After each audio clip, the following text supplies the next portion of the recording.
Outre les États-Unis, le Royaume-Uni prend lui aussi ses distances. Bonjour Marie Billon, vous êtes à Londres pour TV5 Monde. Le gouvernement travailliste désormais aux commandes depuis quelques semaines marque une césure et suspend en partie ses ventes d'armes à Israël.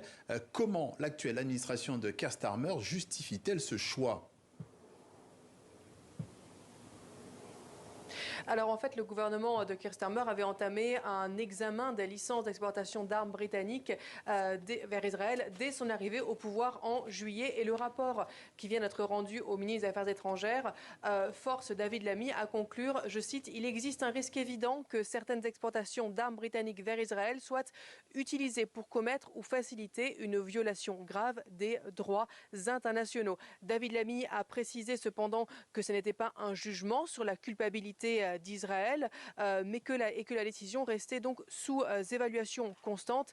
Et Londres a aussi précisé que cette décision n'aura pas un impact matériel sur la capacité d'Israël à se défendre. Et c'est une suspension partielle, on le rappelle. Est-ce qu'on est dans le symbolique ou dans le geste politique ?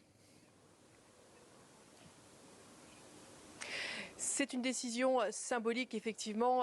Déjà, les exportations d'armes britanniques ne représentent qu'1 % de l'artillerie israélienne. Ensuite, ce ne sont que 30 des 350 licences d'exportation d'armes qui sont suspendues. Et puis, il y a même des exceptions à l'intérieur de ces 30 suspensions. Mais c'est une décision quand même symboliquement forte. Ça fait que cette décision est dénoncée finalement des deux côtés. Oxfam, l'association, estime que c'est de la poudre aux yeux. Même au sein du Parti travailliste, certains trouvent que cette décision n'est pas assez audacieuse. Et par contre, en face, à droite, notamment, l'ex-premier ministre Boris Johnson accuse Keir Starmer d'abandonner Israël avec cette décision. Précision de Marie Billon à Londres pour TV5 Monde. Merci.